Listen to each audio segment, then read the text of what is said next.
Assalamualaikum warahmatullahi wabarakatuh.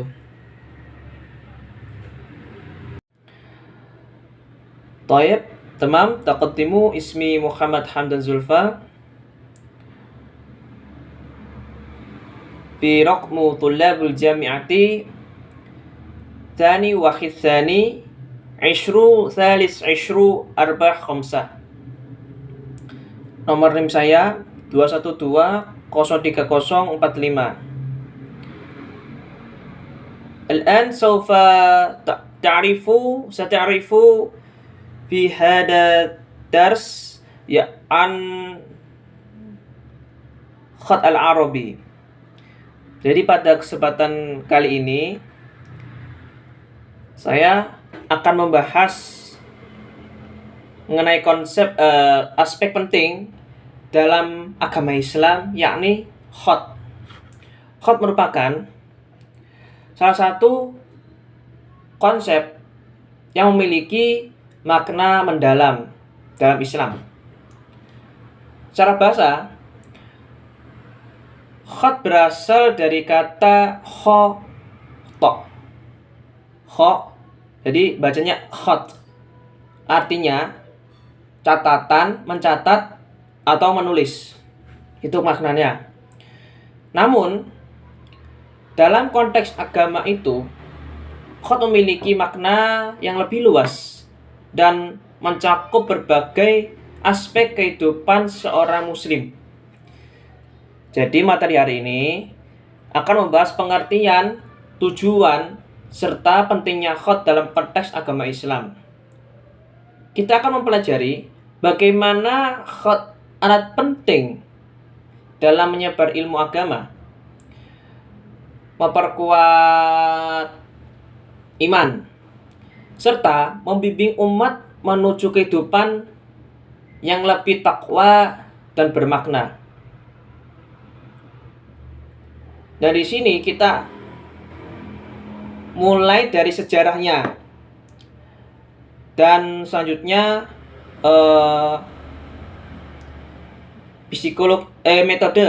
metode psikologi pendidikan dan beberapa submateri yang akan saya bahas.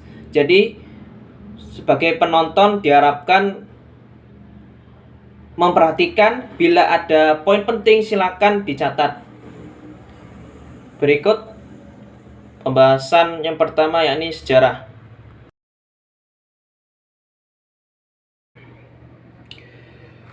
Yang pertama yakni sejarah khat. Kitabah al-Arabi atau disebut juga khat al-Arabi adalah karya tulis yang berfokus pada tata bahasa atau grammar Arabic. Itu sejarah dari mulai pada awal zaman Islam, ketika para cendekiawan Muslim itu mulai mengembangkan studi tata bahasa. Jadi untuk memahami dan memelihara keaslian teks Al-Quran. Untuk puncak pengaruh al-khat al-Arabi terjadi pada abad pertengahan Islam, terutama pada abad ke-8 hingga ke-14 Masehi. Beberapa karya terkenal dalam genre ini termasuk Alkitab, itu karya Ibnu Malik, dan namanya Al-Jurumiyah, itu karya dari Ibnu Jurum kalau nggak salah. Pengaruhnya khat al-Arabi tidak terbatas pada dunia Arab saja. Karya-karya ini memengaruhi studi bahasa Arab di seluruh dunia dan menjadi dasar untuk banyak buku tata bahasa modern. Bahkan hingga saat ini khat al-Arabi tetap menjadi sumber acuan penting dalam pembelajaran bahasa Arab. Itu secara singkat mengenai sejarah khat ya. Nah, berikut di sini adalah pembahasan mengenai tokoh-tokoh khat al-Arabi. Yang pertama adalah Ibnu Malik. Ibnu Malik itu nama lengkapnya Abu Abdullah Muhammad Ibnu Abdullah bin Malik Al-Tanji Al-Fihri Al-Qahdani. Itu lahir dan wafatnya 711 Masehi sampai 796 Masehi. Karyanya paling terkenal Alkitab, sebuah buku tata bahasa yang membentuk dasar bagi banyak studi tata bahasa selanjutnya. Buku ini mencakup aspek-aspek penting dari tata bahasa Arab dan digunakan sebagai referensi standar dalam pengajaran bahasa Arab. Itu kontribusi terkenalnya Ibnu Malik. Dan yang kedua, Ibnu Ad-Jurum. Beliau nama lengkapnya Abu Bakar Muhammad Ibnu Abdullah Ibnu Ad-Jurum Al-Sanhaji Ad-Dilimsani. Tahun kelahiran sampai wafatnya beliau itu 1273 Masehi sampai 1323 Masehi. Beliau ini karyanya yang paling terkenal adalah Al-Jurumiyah, sebuah khat yang paling sederhana, yang lebih sederhana dan singkat daripada Alkitab. Itu milik Ibnu Malik. Meskipun lebih ringkas, karya ini menjadi sangat populer sebagai dasar pembelajaran bahasa Arab dan digunakan di seluruh dunia Islam.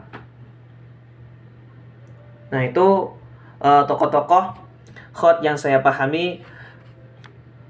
Selanjutnya adalah metodenya. Berikut pembahasan metode khat al-Arabi.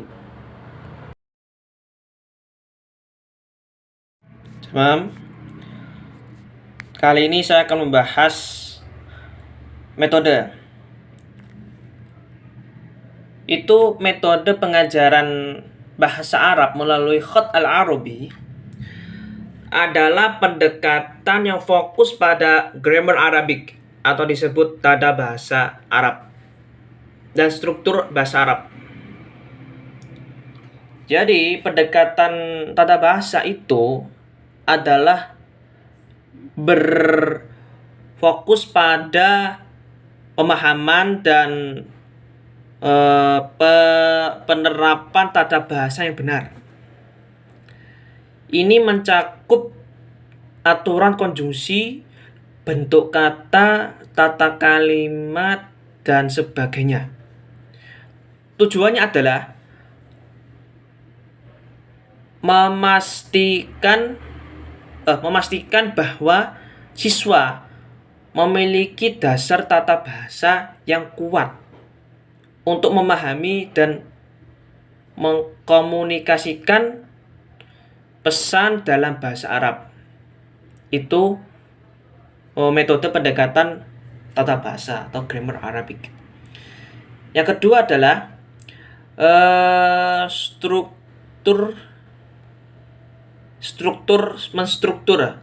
terstruktur, yaitu pokoknya metode itu biasanya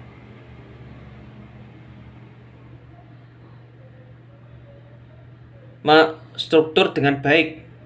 Itu dimulai dari konsep dasar dan membangun ke tingkat yang lebih kompleks. Ini memungkinkan siswa untuk memahami progresi logis dalam bahasa Arab. Nah, yang ini yang paling penting ini ya bagi saya adalah fokus pada keterampilan berbicara menulis. Selain tata bahasa, metode ini juga menekankan keterampilan berbicara dan menulis.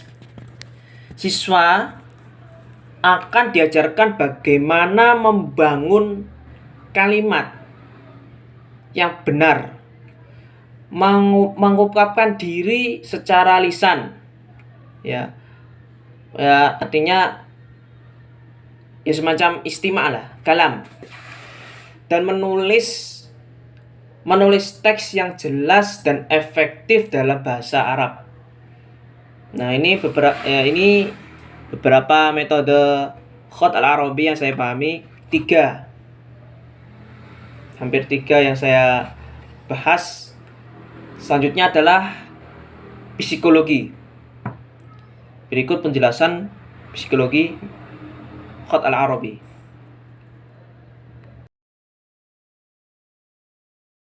Psikologi pembelajaran bahasa termasuk pembelajaran bahasa Arab melalui Khat al-Arabiyah,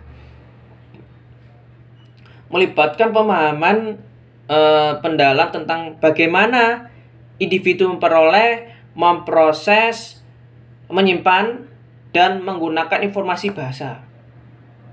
Itu yang pertama adalah pengenalan bahasa sebagai proses kognitif. Itu psikologi bahasa mengakui bahwa pembelajaran bahasa melibatkan proses kognitif kompleks. Dan ini termasuk perolehan kosakata, pemahaman tata bahasa, pengembangan keterampilan berbicara, dan kemampuan untuk memahami teks. Yang kedua, memori dan pembelajaran kosakata.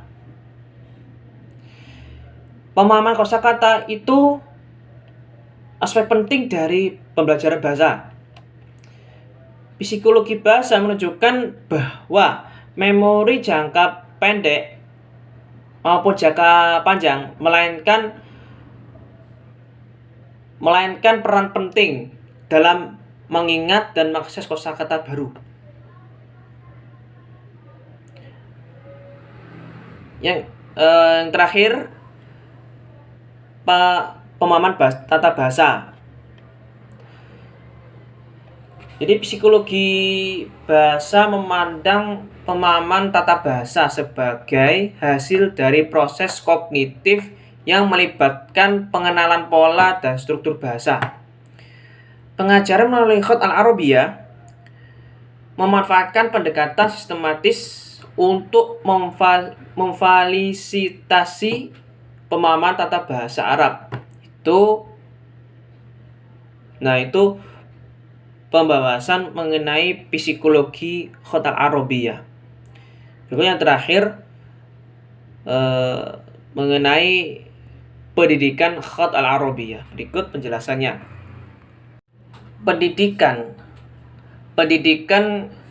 melalui Khat al-Arabiyah adalah salah satu proses pembelajaran bahasa Arab yang berfokus pada pengajaran dan pemahaman tata bahasa Arab. Yang pertama adalah tujuan pembelajarannya. Tujuan utama dari pembelajaran Khat al-Arabiyah adalah memberikan siswa pemahaman yang kuat tentang tata bahasa Arab. Yang kedua adalah pengajaran yang sistematis.